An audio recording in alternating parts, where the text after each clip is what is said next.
오늘 이 본문의 사건은 여러분 또 교회를 오래 다니신 분들은 잘 아시는 사건이에요. 요한복음 5장에는 베데스다 연못가가 나오고요. 그리고 38년 동안 이렇게 걷지도 못하고 정말 그 환자는 오랜 세월 살아갔던 불쌍한 인생. 여러분 1, 2년도 아니고 생각해 보세요. 38년 그 많은 세월을 정말 다리에도 힘도 없고 온몸에 힘이 없어서 이렇게 그저 정말 낫기를 바라지만 어떻게 할 수도 없는 바로 그러한 불쌍한 사람이 또 나오죠. 예수님이 보니까 너무 불쌍한 거예요.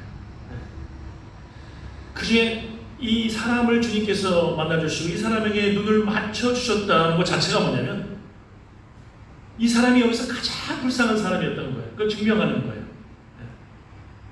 그래서 예수님이 말씀하셔서 너 낫기를 원하냐? 저 낫고 싶어요.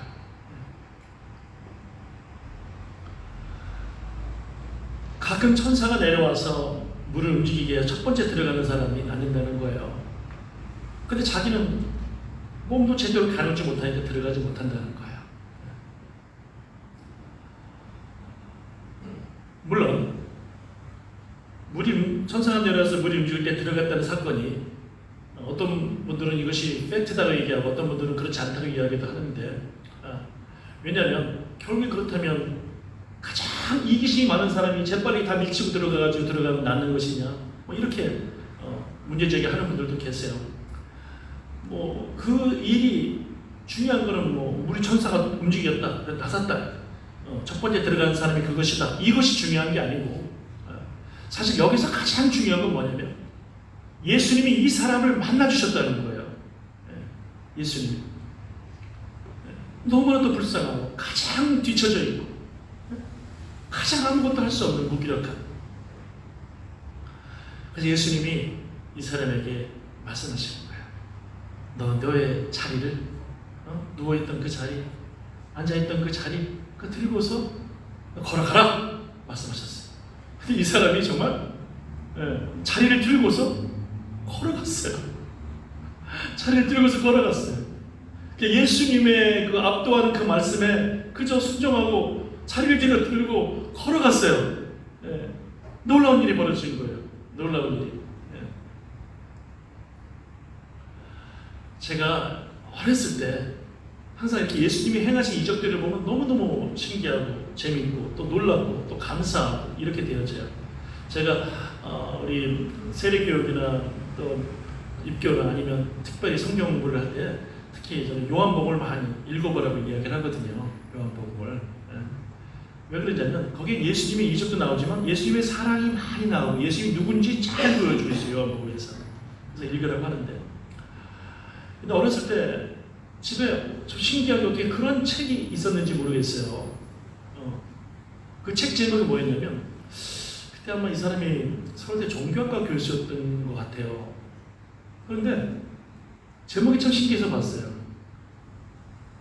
부처와 예수의 대화라는 책이에요. 제목이 부처와 석가모니와 예수의 대화 뭐 이런 내용의 책 제목이었어요. 근데 제가 그때 그 책을 읽은 게 중학교 때인지 고등학교 때인지 그 책이 너무 제목이 신기해서 제가 다 이렇게 봤어요. 이 종교학적 관점에서 이 사람이 예수님을 안 믿는 사람 같아요. 근데 참 책이 재밌더라고요. 그렇게 어린데도 책이 재밌더라고요. 저희 아이들은 책을 별로 많이 안 보는 것 같아요. 엄마 닮은 것 같아요. 책을 별로 안 좋아해. 저를 안 닮은 것 같아요. 저는 어렸을 때 책을 꽤 많이 봤던 것 같아요. 뭐 나간중의 삼국지도 뭐 고영의 삼국지 만화책 말고 근데 이걸 그냥 계속 그냥 그 세로로 되어 있는 책을 어릴 때 고등학교 때 막 보면서 너무 재밌어가지고 한 번 보고 두 번 보고 막 계속 이랬던 기억이 나는데 그런데 우리 아이들은 책을 안 읽는 대신에 장점이 있어요. 엄마를 닮아서 그런지 감각은 뛰어나. 감각은 이렇게 한번 띄워줘야 집에 가서 안 혼납니다. 이렇게 한번 띄워줘야 그래서 안 혼나기 때문에 감각은 또 타버려야 돼요. 그거 참 신기하죠. 그런데 이 석가모니와 예수의 대화를 보면 석가모니가 예수님에게 질문을 해요. 어떤 질문이 떠오르냐면, 아니 예수님, 당신은 그 수많은 사람들이 이렇게 왜 치료하고 병들자고 고쳐주고, 그 사람들 그렇다고 해서 그 사람들이 다 당신을 따를 것도 아니고, 많은 사람들이 그렇다고 해서 당신을 처음에 인정하다 다 떠나갈 텐데 왜 그렇게 했냐. 한 가지더라고요. 거기서 보여주는 건 뭐냐면, 예수님의 가치는 뭐예요? 사랑이잖아요. 그러니까 예수님은 뭘 바라지 않고 그냥 사랑하신 거예요. 그냥 사랑을 베푸신 거예요. 사랑. 그렇게 종교학자의 관점에서 보면 예수님이 그런 분이에요. 여러분, 이 성경 말씀은 너무 신기한 게, 사복음서에는 예수님의 이적으로 기적으로 가득 차 있어요. 여러분. 주님이 치료하신 사건이 한두 가지가 아니고 엄청나게 많이 나와요. 주님이 악한 영들을 몰아내시고 회복시키신 사건이 엄청 많이 나와요. 심지어 죽은 자들도 여러 명을 살리신 사건이 나와요. 야일의 딸도 살리시고, 나인서 과부의 아들도 살리시고, 죽은 나사로도 살리시고, 막 엄청나게 나와요. 그러니까 여러분, 정말 이 성경이 만약에 예수님이 행하신 이적들을 제자들이 기록한 게 가짜라면, 이것처럼 가짜를 많이 적은 책은, 사기치는 책은 없을 거예요. 그런데 기억해보세요. 생각해보세요. 그렇게 사기를 쳐서 뭐 하려고? 제자들에게 얻는 이익이 뭔가요? 그 이익을 얻을 수 있는 게 뭐가 있어요? 주님을 위해서 죽는 것밖에 없어요. 그걸 인정하는 순간에 그들은 인정하면서 주님을 위해 죽는 것밖에 없어. 다른 이득을, 물질적인 이득을, 어떤 권력의 이득을 취할 수 있는 게 아무것도 없어. 그것을 계속 인정하고 믿는 그 순간에 그들은 주님을 위해서 순교할 수밖에, 목숨을 잃어버리는 그것밖에 없는 거예요. 그럼에도 불구하고, 그런 세상에서 볼 적에는 아주 불이익적이고 고통스러움에도 불구하고 예수님이 행하신 이적들을 다 기록을 하고, 그리고서 그 복음을 위해서, 주님을 위해서 생명을 기꺼이 바쳤다. 무슨 말이에요? 이것이 팩트라는 말이에요. 사실이라는 말이에요. 그 일들의 자기 자신들이 위트니스, 증인이었던 거예요. 그래서 기록하지 않을 수 없었고, 따르지 않을 수 없었고, 주님이 걸어가신 그 길, 우리를 사랑했던 그 길, 우리도 주님 따라갈 수밖에 없었던 것이죠. 자, 그런데 이 일을 보고서 율법적인 사람들이, 유대인들이 이제 예수님을 비판하고 핍박하기 시작해요. 이유가 있어요. 이 일을 행하신 분이, 치료하신 분이 예수님인데, 이 사건이 일어난 날은 안식일이에요. 안식일.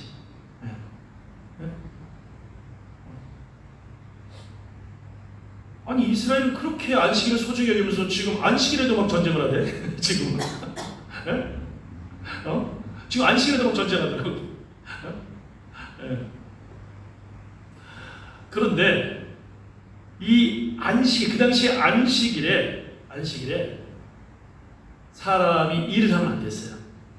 그런데 지금 자리를 들고 일정 무게가 넘는 것, 그것을 들고 걸어가는 그 거리 그 자체가 노동이었던 거예요.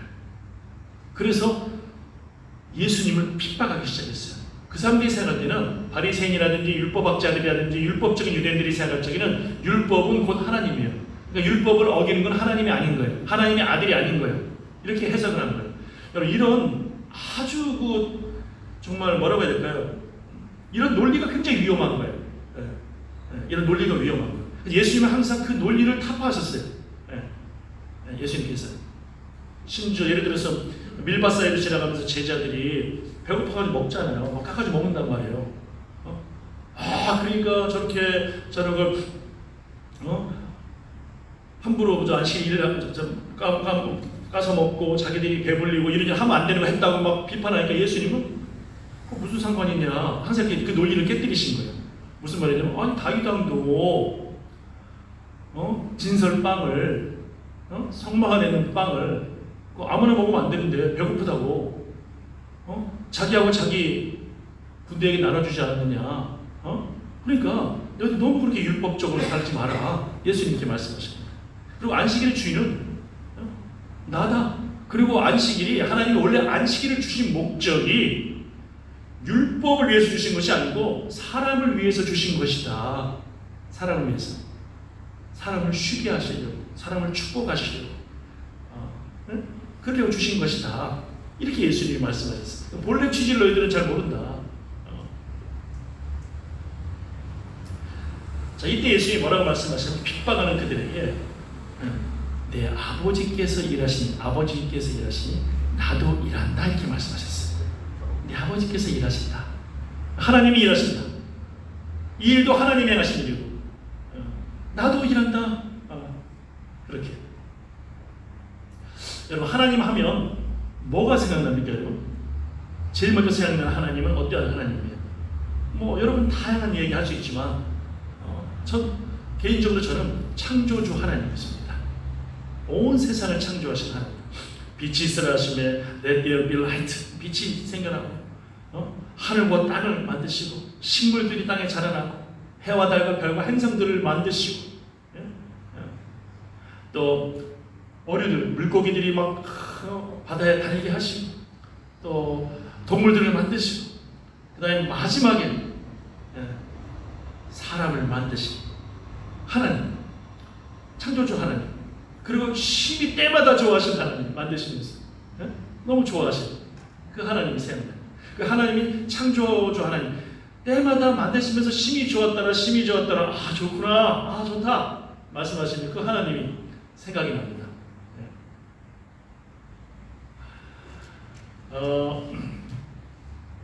무슨 말씀일까요? 성경에 보면 이 혼돈한 상황, 공허한 상황, 아주 혼돈한 아무 형체가 없는 그 상황에서 하나님이 질서를 만드신 거잖아요. 그렇죠? 하나님. 혼돈에서 질서를 만드신 하나님. 그리고 하나님께서 사람을 위해서 하나 잘 이렇게 준비하셨다가 사람을 축복하시기 위해서 마지막에 사람을 만드시잖아요. 아주 주님의 기쁘신 하나님의 지혜와 배려시잖아요. 그렇죠? 자, 그렇게 창조적으로 이러신 건 하나님께는요 아주 기쁜 일이에요. 하나님 즐거움이에요. 심히 좋다. 기뻤기 때문에 하신 거예요. 그런데 그 내용적으로 보면 뭐예요? 사람을 위해서 하신 거예요. 내용을 보면 우리를 그렇게 사랑하셔서. 예수님도 마찬가지예요. 하나님 아들인 예수님도 하나님의 기쁨을 위해서 순종하시고 이 땅에 오셨죠. 그리고 사람들에게 치유와 능력을 행하시죠. 여러분, 그 치유와 능력을 행하신 게 뭐예요? 바로 혼란스러운 질병 때문에 혼돈인 거예요. 혼란스러운 거예요. 혼돈인 것이죠. 질병 때문에 마음도 혼란스럽고 혼돈이고 고통스럽고 악한 영향에 묶여있는 자들을 풀어주시는. 그래서 하나님 예수님께서 그 혼돈에서 질서를 만드신 게 치유의 사건이고 악한 영을 몰아낸 사건이고 그렇게 하시는 거예요. 하나님 예수님께서도 똑같이 하나님이 일하셨기 때문에 예수님도 그 일들을 하신 거예요. 어떤 일? 창조적인 일을 하신 거예요. 치유의 사건, 그리고 악한 영을 몰아내시고 온전하게 만들어 회복시켜준 이 사건들은 다 사실은 창조적인 일들이에요. 하나님의 행하신 것을 행하신 것이에요. 또 어떨까요? 무에서 하나님이 유를 창조하셨잖아요. 그런 것처럼 예수님이 십자가에 죽으셨잖아요. 이 죽음이라는 것 자체가 어때요? 이게 잘 축복이 아니거든요. 처음에 죽음이 오게 된 자체가 혼돈인 거예요. 근데 이 무에서 혼돈에서 주님이 부활하심으로 무에서 유를 창조하신 거예요. 생명을, 영원한 생명을 우리에게 주시기 위해서. 이게 창조적인 일을 하신 것이거든요. 하나님하고 똑같은 일을 예수님이 하신 거예요. 놀랍지 않나요? 놀라워요. 성경을 자꾸 이렇게 묵상하고 그러다 보면 예수님이 하나님의 아들인 게 더 명확해지고 예수님이 하신 일이 하나님의 일이었던 것이 아주 정확해지고 그래요. 정말 위대하신 무에서 유의 창조의 사역, 혼돈에서 질서를 만드신 사역, 이것이 바로 창조주 하나님이 하신 사역이고 아들 예수님이 이 땅에 오셔서 하신 사역이다. 이것이. 자, 그런데 그것만 위대한 일이 아니에요. 자, 우리도 그 창조적인 사역에 초대를 받았어요. 여러분, 한번 생각해 보세요. 여러분 한 사람 한 사람 달란트가 재능이 없는 사람은 아무도 없는 것 같아요. 예. 누구나 다 저마다 달란트를 재능을 가지고 있어요. 그렇죠. 저 사람은 이런 재능, 이 사람이 이런 재능, 또 비슷한 재능, 또 내가 잘 몰랐는데 나중에 내가 여기에 재능이 있는 게 또 알게 되어지고 이렇게 되어지거든요. 그것이 다 왜 하나님이 그렇게 주셨을까요? 네? 왜 주셨을까요? 바로 창조적인 하나님의 사역, 예수님이 하신 사역을 하라고 주신 거예요. 그것이. 네. 저는 바로 그 생각을 해봐요. 야, 어떻게 저 친구들은 게임을 저렇게 잘할까? 저는 어렸을 때부터 게임을 관심이 없었어요. 우리 때는 갤러그 같은 게 있었나? 애들 뭐 하고 있어 보고 저는 다른 애들 뭐 게임 재밌게 하고 그러는데 지금은 무슨 게임이 있는지도 몰라요. 그런데 아이들이 서로 막 인터넷을 주고받으면서 서로 뭐 주고받으면서 게임하고 서로 시합하고 뭐 이러잖아요. 네. 저는 그런 재능이 너무 없어요. 그런데 그런 걸 잘하는 친구들 보면 신기하더라고요.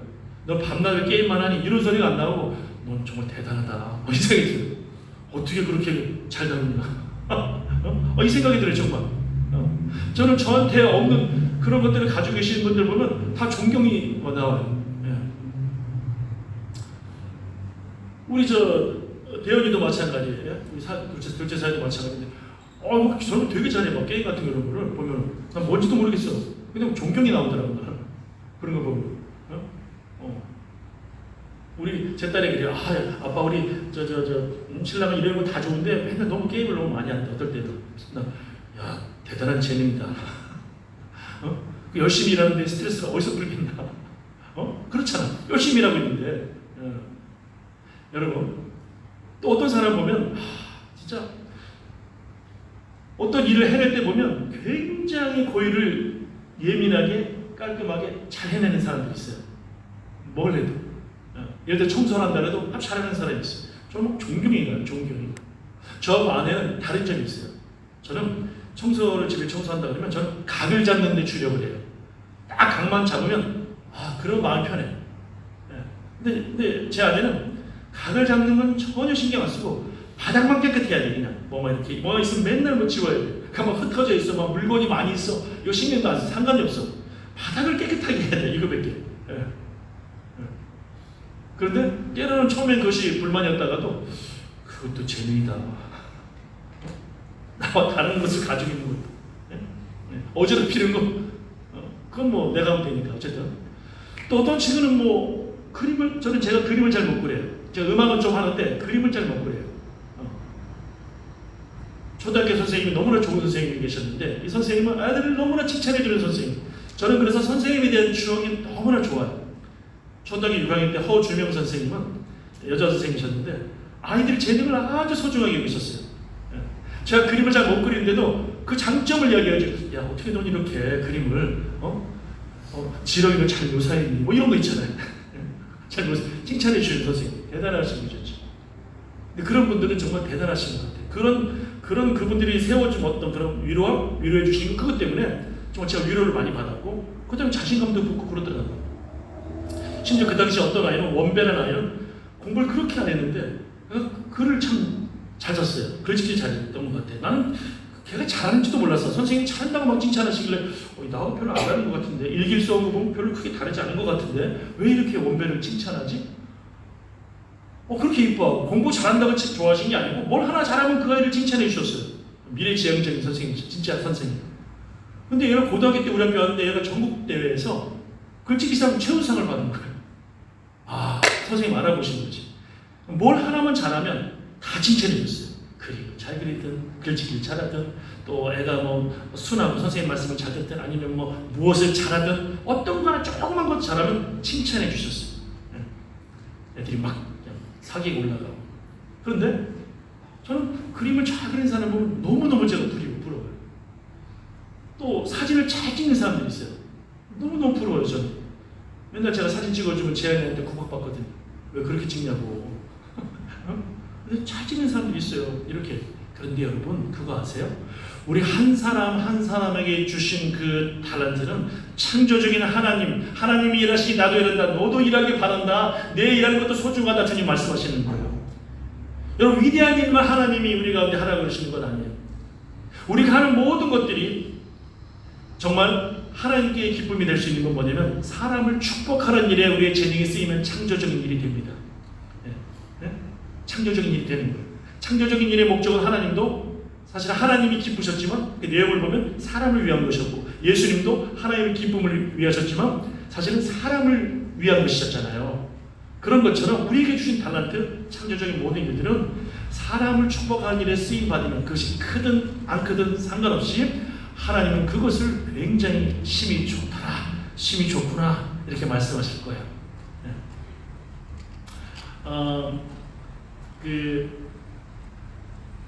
예수님께서 작은 자 한 명에게 물 한 그릇을 대접해도 내가 상을 잃지 않을 것이다 말씀하셨잖아요. 내가 상을 잃지 않을 것이다. 저는 이것이 주님의 비유적인 표현 아닐까 하는 생각을 자주 해봤어요. 주님께서 또 비유적인 것으로 우리에게 좀 더 많은 헌신된 일을 하라고 말씀하시는 게 아닐까? 그런데 말씀을 읽으면 읽을수록 예수님의 마음이 바로 이것이구나, 그 자체구나를 알았어요. 그 자체다. 예수님께는 작은 일이 없어요. 우리가 받은 달란트를 가지고 작은 자 하나에게, 한 명에게 물 한 모금 대접을 해도 그 자체가 엄청난 창조적인 일로 인정받는 거예요. 지금 물이 필요한 이 소자, 작은 자에게는 사실은 물 한 모금 못 마시는 게 이게 혼돈입니다. 고통입니다. 거기에 물 한 모금 대접을 하는 것 자체가 이 영혼을 살리는 것이고 생명을 살리는 것이고 그런 거예요. 그게 필요한 것이라는 얘기죠. 그게 창조적인 일입니다. 성경에 보면 누가복음에 선한 사마리아인의 비유가 나오잖아요. 예수님이 사마리아 사람, 그 당시에 사마리아 사람들은 개 취급을 당했습니다. 왜냐하면 저 아시리아라고 하나, 아시리아와 피가 섞였기 때문에, 혼혈이 됐기 때문에 아주 유대인들 입장에서 개 취급을 했어요. 이방인이라고. 그런데 예수님께서는 오히려 제사장들, 레위인들, 유대인들, 거룩한 종교 지도자들, 이 사람들은 강도 만난 사람을 두고 그냥 가버리는데 개 취급받은 사마리아인이 그 사람을 치료하고 불쌍히 여겨주고 주막에 여관에 데려다주고 잘 도와주고 또 돈도 주고 가면서 잘 치료해주세요. 제가 다시 와서 부족하면 더 도울게요. 이런 걸 보면서 예수님께서 누가 진짜 이웃이냐, 이 말씀 깊은 것을 보면 뭐냐면 누가 정말 창조적인 일을 했느냐 이 말씀이에요. 누가 하나님과 같이 창조적인 일을 했느냐. 너희들이 하나님이 창조주 하나님이라며, 너희들이 우리 하나님이라며. 그런데 누가 그 하나님 창조주 하나님의 일을 지금 계승받아서 하고 있느냐. 사마리아 사람이 그 일을 했다는 거예요. 예수님께서 그렇게 칭찬하신 거예요. 여러분들에게, 저에게 하나님은 분명히 세상에 태어날 때 저마다 재능들을 다 주셨어요. 안 준 사람은 아무도 없어요. 안 준 사람은 아무도 없어요. 그런데 그 주신 재능을 우리가 어떻게 사용해야 될까요? 창조적으로 사용해야 돼요. 어떻게 해야 될까요? 하나님께 기쁨이 되는 일을 사용해야 돼요. 어떻게 해요? 작은 사람에게도 그것을 흘려 보내줘야 돼요. 그렇게 하면 그것만으로도 주님은 너무너무 기뻐하시고, 우리 가정에서 또 자녀들과 관계 속에서 부모님들은 자녀를 오히려 창조 이전에 혼란스러운 상황으로 몰고 가는 사람들이 적지 않아요. 어떤 분들은 막 자녀를 그냥 막 몽둥이가지고 막 타작을 해버리고 그냥 막 그런 분들이 막 매일 그냥 때리는 거. 아빠도 아니죠, 엄마도 아니죠. 그런 분들이 있어요. 이렇게 말하면 또 제가 또 회개해요. 저도 너무 화가 나가지고 우리 딸아이가 여기 와서 학교를 막 40일씩 막 2번이나 안 갔거든요. 한 80일 정도. 누구라고 말은 않겠지만 지금 떨어져 있지만 멀리 떨어져 있어요 지금. 이제 나중에 한국에서 호주로 들어온다고 지금 또 업종도 변경하고 이런다고 누구라고 말은 하지 않겠지만 그런 딸 하나 있어요. 40일에 한 2번을 안 갔어. 너무 화가 나서 그냥 그 몽둥이 들고서 이렇게 엎드려 뻗치고 때린 적이 있었는데 지금 그게 굉장히 회개가 돼요. 제가 잘못한 거지 사실. 너무 회개가 돼요. 잘못했죠 사실은. 아빠가 잘못한 겁니다. 그렇게 할 거는. 딸이 잘 받아주고 이해해줘서 오케이 잘 용서하겠다고 해서 제가 고맙습니다 했는데 어쨌든 간에 여러분 오히려 그런 모든 행위들이 혼돈으로 가는 거예요. 혼돈으로 질서가 없어지고 마음의 평화가 없어지고 안정이 없어지고 쉼이 없어지고 치유가 안 일어나거든요. 그런 상황이. 이것이. 그런데 내가 작지만 그래도 내가 가진 사랑으로 자녀들을 섬겨주고 또 이끌어주고 힘을 주고 위로해주고 함께 하자고 또 주변에 우리 동료들에게도 그렇게 힘을 주고 여러분 소자매에게 냉장고로 대접받듯이 그렇게 작은 섬김이라도 한다면 내가 창조적인 하나님의 창조사에게 지금 함께하고 있는 것이다. 하나님이 일하시니 예수님도 일하셨고 우리도 일을 하는 거예요, 여러분. 그러니까 결국 작은 것을 작다고 그냥 놔두지 마세요. 그 자체 하나가 너무나도 아름다운 일이고 창조적인 일이고 주님이 기뻐하시는 일이고 또 음악에 달란트가 있는 분들은 또 하나 옆에 크게 찬양 올려드리면 이것이 얼마나 하나님이 기뻐하시는 창조적인 일인지 몰라요. 여러분의 가지고 있는 미술의 재능이든지 또는 성격이든지 성품이든지 아니면 어떤 재능이든지 여러분 창조적인 주님이 주신 것 주님을 위해서 사람을 축복하는 곳에 꼭 쓰임받기를 바라겠습니다. 그렇게 우리 함께 교회를 세워나가고 그렇게 우리 함께 셔벅선교를 준비하고 그렇게 가정을 섬기고 또 이웃을 섬기고 또 그렇게 우리 해나가 봅시다. 그것만으로도 여러분 거창한 걸 해야 하나님의 창조적인 일이 아니에요. 이미 하나님이 주신 것 아름답게 쓰임받기를 성령께서 여러분 아름답게 사용하시기를 주님의 이름으로 축복합니다. 거기에 진짜 생명이고요. 복이 있어요. 그래서 기도하겠습니다.